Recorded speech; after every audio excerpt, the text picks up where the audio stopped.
जानवरों की दुनिया में हर छोटे जानवर का एक बड़ा जानवर दुश्मन होता है। चील और कौवों के ऊपर ऐसा कौन सा परिंदा है कराची शहर के अंदर जो इनको खाता हो? सख्त जान परिंदा आप इसको कह सकते हैं। मौका परस्त शिकारी है।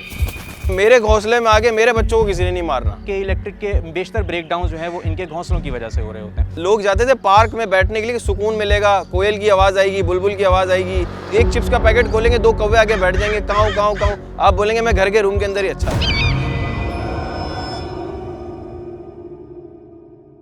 मेरे इर्द गिर्द दरख्त हैं, लेकिन यहाँ एक खामोशी है जो मुझे अजीब सी लग रही है। मैं कुछ मिस कर रहा हूँ। पता है क्या? वो है परिंदों की आवाज़ें। जी हाँ, कभी कराची में सुबह के वक्त ज़बरदस्त रौनक होती थी। फ़िज़ा परिंदों की चहचहाहट से गूंज उठती थी। कोयल, बुलबुल, मैना, चिड़िया और यहाँ तक के तोते भी अपनी खूबसूरत आवाज़ों से दिन का आगाज़ करते थे। ये वो परिंदे हैं जिन्हें हमने अपने बचपन में देखा है, लेकिन ऐसा क्या हुआ कि ये परिंदे हमारे शहर से रूठ गए?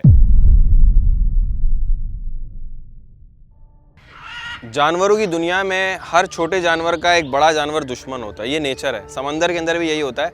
छोटी मछली होती है, उसको खाने के लिए एक बड़ी मछली होती है, फिर उसको खाने के लिए फिर बड़ी मछली होती है, और उन बड़ी मछलियों को जो इंसान भी खा रहे होते हैं। तो ये साइकिल चलता रहता है।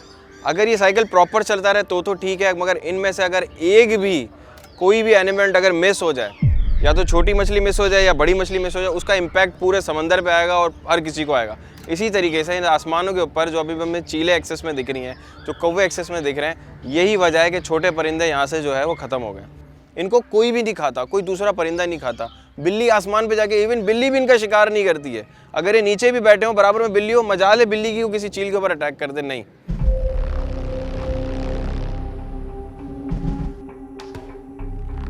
ये बहुत ही वर्सेटाइल किस्म का एक परिंदा है जो कि हर तरह के हालात में जो है वो सर्वाइव कर सकता है। बहुत ही सख्त जान परिंदा आप इसको कह सकते हैं। इसके साथ साथ ये एक नेचुरल प्रीडेटर भी है, या अपॉर्चुनिस्टिक प्रीडेटर इसको कह सकते हैं। मौका परस्त शिकारी है। ये मौका परस्त शिकारी, इसको जहाँ मौका मिलता है ये बीमार जानवरों यानी बशमूल छोटी बिल्ली के बच्चे, ये साथ में चूहे और इस किस्म के दूसरे बीमार परिंदे यानी कबूतर हम देखें तो कबूतरों के भी बीमार कबूतर आपको माहौल में नज़र नहीं आते, क्योंकि जैसे ही कोई परिंदा इसको बीमार नज़र आता है ये उसको जिंदा शिकार कर लेता है। तो चीलों को जो है वो नेस्टिंग करनी होती है ऊंचाई पे। इनको हाइट वाली चीज़ें अब मिल रही हैं ज़्यादा। ऊंची ऊंची बिल्डिंग हैं, उनके बड़े ऊपर पेंट हाउस है, उनकी छत के ऊपर बैठ के आराम से अंडे दे रही हैं, बच्चे दे रही हैं, और इनको बेफिक्र है क्योंकि इनको पता है कि मेरे घोंसले में आके मेरे बच्चों को किसी ने नहीं मारना। ये चीलें हमारे कुदरती माहौल का हिस्सा हैं, लेकिन सवाल ये है कि इनकी बहुतात किस जानिब इशारा करती है। ये सिर्फ कुदरती मसला नहीं बल्कि शहर के निज़ाम में बिगाड़ का इशारा है कि एक ऐसा शहर जहाँ सफाई का फुकदान हो, वहाँ ये चीलें अपना राज कायम कर लेती हैं। जिस जगह इसको फ्री फूड मिलेगा ना, ये उसी जगह पर अपनी ब्रीडिंग ग्राउंड जो है वहीं पे बनाएंगे।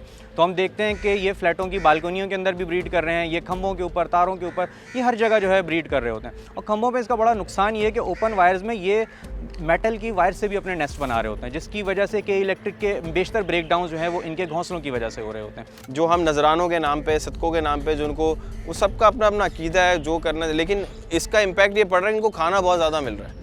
जब किसी जानवर को अच्छा खाना मिलता है ना, तो फिर वो एक्सेस ब्रीड करता है, वो अपनी फैमिली बनाता है, वो अपने फैमिली साइज़ जो है वो बड़ा कर देता है, बच्चे ज़्यादा देता है, अंडे ज़्यादा देता है।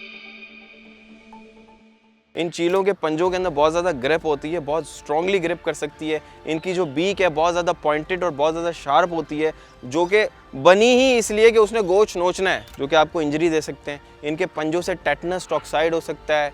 लोग नए नए पेंट कराते हैं, उनकी बिल्डिंग जो है वो ख़राब हो जाती है क्योंकि चीलें आके बैठ के ड्रॉपिंग्स कर रही होती हैं, कौवे परेशान कर रहे होते हैं। इतना ज़्यादा नॉइज़ पॉल्यूशन कितना हो गया। आप यहाँ बैठे, एक होता था कि आप लोग जाते थे पार्क में बैठने के लिए, सुकून मिलेगा, कोयल की आवाज़ आएगी, बुलबुल की आवाज़ आएगी। अब यहाँ पे आप बैठे, आपको थोड़ी देर में चिड़चिड़ाहट फील होगी क्योंकि आपके सर पे आप एक चिप्स का पैकेट खोलेंगे, दो कौवे आके बैठ जाएंगे, काऊ काऊ काऊ। आप बोलेंगे मैं घर के रूम के अंदर ही अच्छा था। फिज़ा में हम जैसे जैसे बुलंदी पर जाते हैं तो ऊपर हवा ठंडी होती जाती है, तो जिसकी वजह से इसको वो गर्मी का असर जो हमें ज़मीन पे महसूस हो रहा होता है वो नहीं होता। अच्छा, आप ये देखें कि ये अपने परों को बिल्कुल फैला के अमूमन बग़ैर पर हिलाए उड़ती है। तो ये ग्लाइडिंग होती है इसकी, जो ज़मीन में मौजूद गर्म हवा जब ऊपर उठती है तो वो उस अपने साथ साथ इसको भी ऊपर उठा देती है। तो इसको बहुत कम मेहनत करनी पड़ती है। ये पूरा दिन भी उड़ सकती है, पूरी रात भी उड़ सकती है बग़ैर कोई एनर्जी सर्व किए हुए, जबकि बाकी परिंदों को पर फड़फड़ाने पड़ते हैं उड़ने के लिए।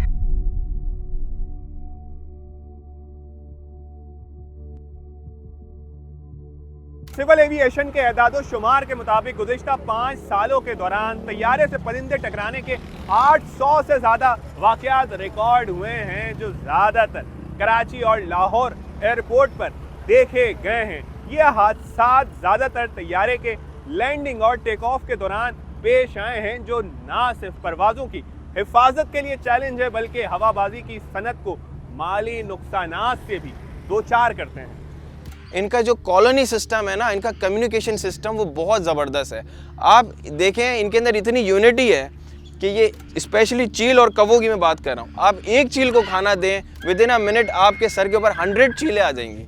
इनका कम्युनिकेशन सिस्टम इतना अच्छा है कि इनके ये फ़ौरन जो साउंड निकालती है कि ये भाई यहाँ से खाना मिल रहा है, और वो कई किलोमीटर तक जाता है। फिर दूसरा, ये ऊंचाई पे जाके जो है दायरा बना रही होती है, आपने देखा होगा ऐसे चीलें उड़ रही होती है, तो वो अपना जो एक पर्टिकुलर एरिया होता है उसके रेडियस के अंदर उस जगह को वॉच कर रही होती है।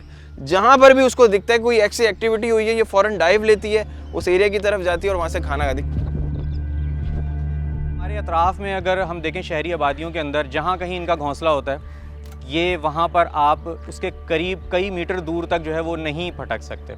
छतों पे जाएंगे ये आपके ऊपर अटैक करेंगे क्योंकि ये आपको अपने लिए ख़तरा महसूस करते हैं। इसके साथ साथ आप देखें कि अगर आप कोई भी शॉपर में गोश्त लेकर जा रहे हैं तो इनकी जो हिस्स होती है, अगर ये ना भी देखें तो इनको इतना आइडिया हो गया शहरों में रह के कि अगर कोई शख्स किसी बुचर शॉप से जा रहा है तो उसके हाथ में यकीनन गोश्त होगा, ये उस पर अटैक करेगा और आपका जो है खाना आपसे छीन लेगा, आपका गोश्त जो है वो आपसे छीन लेगा।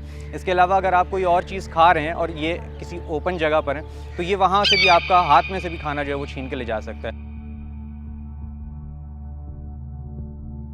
अगर इनको यहाँ शहर से दूर करना है ना, तो हमें क्या करना है कि जो हमारी वजह से जो गंदगी हो रही है, जो पॉल्यूशन हो रही है, जो कचरा कुंडियाँ जहाँ से इनको बहुत इजीली खाना मिल जाता है, उन चीज़ों को यहाँ से हमें या तो साफ़ करना है या दूर करना है। इससे होगा क्या कि अगर कराची से कहीं दूर जाकर किसी ऐसी जगह पे जहाँ पर वीराना हो, वहाँ पर अगर हम कोई इस तरह की गार्बेज हमारे जो है सारा स्टोर करें या उनको डिस्पोज ऑफ करें, तो ऑफ कोर्स जब ये चील इतनी हाइट पे फ्लाई करती है तो उसको नहीं पता होगा इतनी दूर ये हो रहा है, तो इन्होंने ऑटोमेटिकली उस तरफ आहिस्ता से मूव होना है। एक जगह पे पर्टिकुलरली इतना खाना मिल रहा होगा तो कौन उस जगह को छोड़ के जाएगा। कराची पर इस वक्त चीलों का कब्जा है, ये कब्जा हम छुड़ा सकते हैं। पता है कैसे? अपने शहर को साफ सुथरा करें, ज़्यादा से ज़्यादा दरख्त लगाएं, यूं कराची दोबारा परिंदों के गीतों से भर जाएगा और इसका कुदरती हुस्न भी लौट आएगा।